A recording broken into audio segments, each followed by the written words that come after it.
Welcome to Heart of the Guardians, where stories touch the soul and remind us of the power of kindness, love, and unexpected humanity. If you're new here, don't forget to subscribe and stay until the end, because today's story will stay in your heart for a long time. It all began in the quiet suburbs of New York City, where a man named Richard Coleman lived in a mansion that looked like something out of a magazine.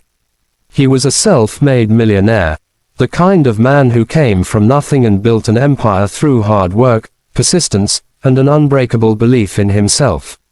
But along the way, as success grew, something else inside him slowly faded: his ability to trust. Richard had everything a man could ask for: cars, a private jet, an art collection worth millions, and a view of the skyline that made people stop and stare. Yet his house was always quiet. His wife had left years ago, tired of living with a man who loved his business more than he loved people. His only company was his staff, his butler, gardener, driver, and a middle-aged maid named Clara. Clara had worked for him for 3 years. She was humble, polite, and always smiling no matter how hard the day was. She arrived early every morning, cleaned every corner of that huge mansion, and left just as quietly in the evening.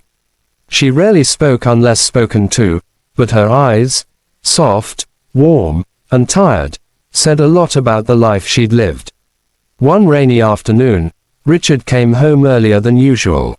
The stock market had crashed that morning, and he had lost a massive amount of money.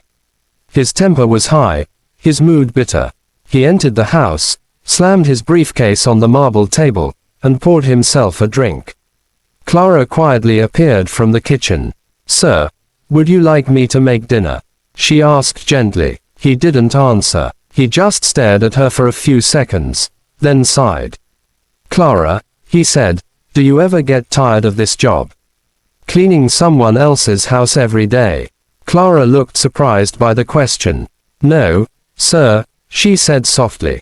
"It's honest work, and I'm grateful for it." Her humility disarmed him. He hadn't expected that answer. He'd met so many people who only cared about money, but here was this woman, earning barely enough to survive, and yet she was grateful. Something in Richard shifted that day.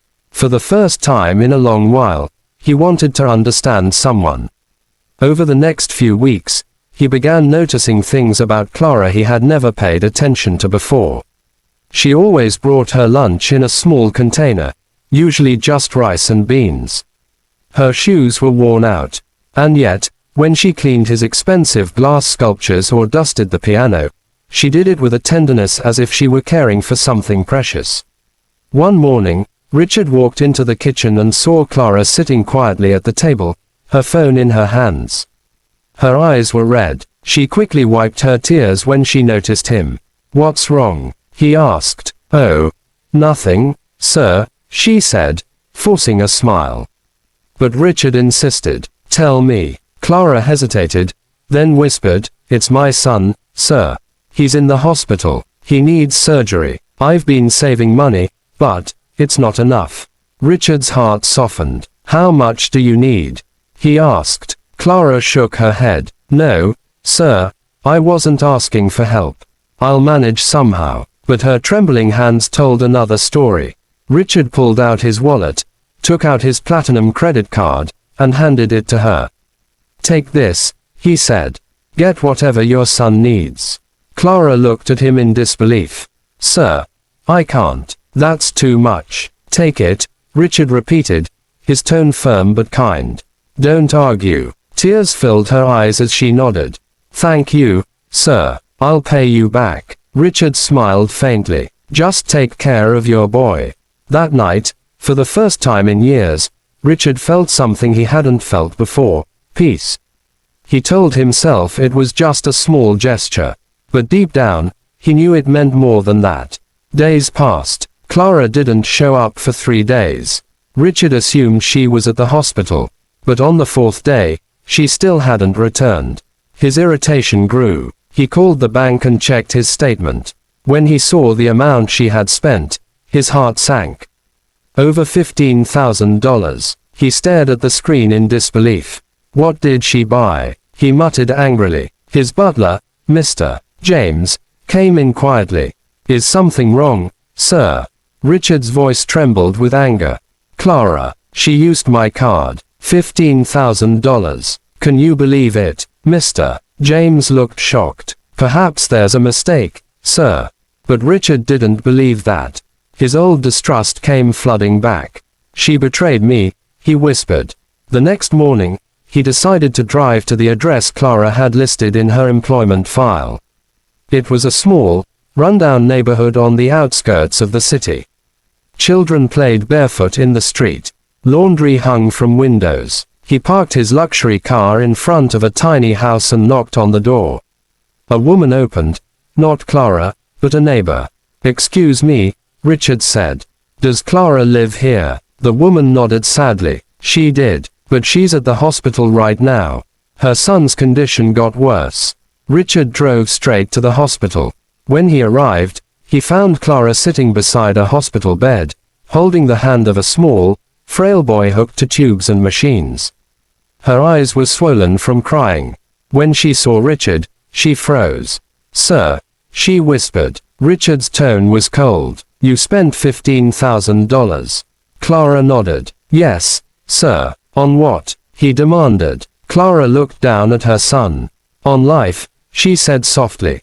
"He needed a liver transplant. The doctors said he wouldn't survive without it. I used your card to pay for the surgery deposit. I'm sorry I didn't ask first. I couldn't lose him." Richard's anger melted instantly. He stared at the boy, barely 8 years old, his small chest rising and falling weakly. A nurse walked in and whispered to Clara that the operation had been a success, and her son would recover soon. Tears filled Richard's eyes. He didn't know what to say. Clara took the card from her pocket and held it out to him. "Here, sir, I'll pay you back, every month. I promise, even if it takes me the rest of my life." Richard didn't take it. Instead, he sat down beside her. "Clara," he said quietly, "you don't owe me anything." She looked at him, confused. "You did what any mother would do. And you reminded me of something I forgot a long time ago. That money means nothing if it can't save a life." Clara began to cry. Richard placed his hand on her shoulder. "Take care of your son," he said. "That's all that matters." As he drove home that night, something changed in him. He looked at the empty mansion and realized how meaningless it all felt compared to what he had witnessed. The next day, he called his lawyer and made a decision that shocked everyone. He set up a foundation in Clara's son's name, to help children in poor families get the medical treatment they couldn't afford. When Clara returned to work a few weeks later, she tried to thank him again, but Richard stopped her. "You don't work for me anymore," he said. Her face fell. "Am I fired?" He smiled. "No, you're promoted. You'll be managing the foundation." She gasped. "Sir, I don't know how to run an organization." "I'll teach you," he said. "Because you've already taught me something much more valuable, compassion." Years passed. The foundation grew, helping thousands of children across the country. Reporters often asked Richard why he started it, and he would simply smile and say, "Because someone once reminded me what it means to be human." One day, Clara's son, now a healthy teenager, came to see Richard. "Mr. Coleman," he said, "Mom told me everything you did for us. Thank you for saving my life." Richard smiled warmly. "You don't need to thank me, son. Just make sure you grow up to do the same for someone else." That night, as he sat by the window watching the city lights, he realized he had finally found what he'd been missing. Not wealth, not recognition, but peace that comes from giving without expecting anything in return. And sometimes, the smallest act of kindness, like handing someone a credit card in a moment of desperation, can change not just one life, but many. Because in the end, the true measure of wealth isn't in how much you have, but in how much you give. Thank you for watching Heart of the Guardians. If this story touched you, share it with someone who needs to be reminded of the goodness still left in this world. Subscribe for more real stories that awaken the heart and soul. Until next time, stay kind, stay human, and keep believing in the power of compassion.